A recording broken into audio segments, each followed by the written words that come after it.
Wawancara kooperatif merupakan pendekatan wawancara yang bertujuan untuk menciptakan suasana yang kolaboratif antara pewawancara dan orang yang diwawancarai.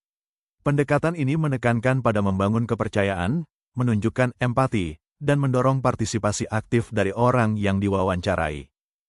Tujuan dari wawancara kooperatif adalah: pertama, mengumpulkan informasi yang akurat. Melalui pendekatan yang kooperatif, orang yang diwawancarai didorong untuk memberikan keterangan secara jujur, lengkap, dan apa adanya. Kedua, membangun kepercayaan. Pewawancara berusaha menciptakan suasana yang aman dan nyaman, sehingga orang yang diwawancarai merasa dihargai dan bersedia berbagi informasi secara terbuka. Ketiga, mengurangi stres. Proses wawancara seringkali menimbulkan ketegangan bagi orang yang diwawancarai. Prinsip-prinsip wawancara kooperatif meliputi beberapa hal berikut. Pertama, empati dan pengertian. Pewawancara harus memahami perasaan dan sudut pandang orang yang diwawancarai. Kedua, kejujuran dan transparansi. Pewawancara menjelaskan tujuan wawancara dan penggunaan informasi secara terbuka. Ketiga, pendekatan non-konfrontatif. Pertanyaan disampaikan tanpa tekanan, ancaman, atau sikap mengintimidasi.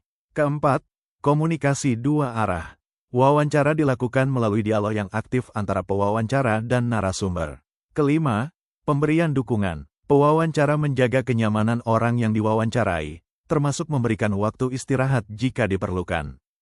Tahapan wawancara kooperatif terdiri dari beberapa langkah. Pertama, persiapan dan perencanaan. Pewawancara mengumpulkan informasi latar belakang dan menyiapkan pertanyaan terbuka. Kedua, pendekatan dan pembukaan. Pewawancara memperkenalkan diri, menjelaskan tujuan wawancara, serta membangun suasana yang ramah dan empatik.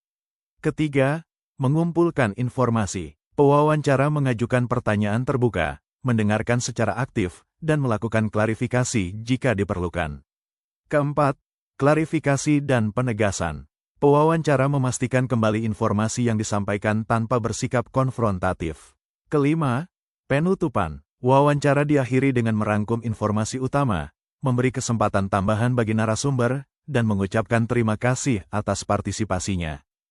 Beberapa teknik dalam wawancara kooperatif antara lain sebagai berikut. Pertama, pertanyaan terbuka. Pewawancara menggunakan pertanyaan yang mendorong jawaban panjang dan rinci, bukan sekadar ya atau tidak. Contohnya, bisakah Anda menceritakan lebih banyak tentang apa yang terjadi pada hari itu? Kedua, mendengarkan aktif. Pewawancara menunjukkan perhatian penuh melalui kontak mata, anggukan, dan respons verbal yang mendorong orang yang diwawancarai untuk terus bercerita. Sebagai kesimpulan, wawancara kooperatif merupakan pendekatan wawancara yang bertujuan menciptakan suasana kolaboratif antara pewawancara dan orang yang diwawancarai. Pendekatan ini mendorong komunikasi yang terbuka, sehingga informasi dapat disampaikan secara lebih jujur dan lengkap. Teknik yang digunakan dalam wawancara kooperatif antara lain pertanyaan terbuka dan mendengarkan secara aktif.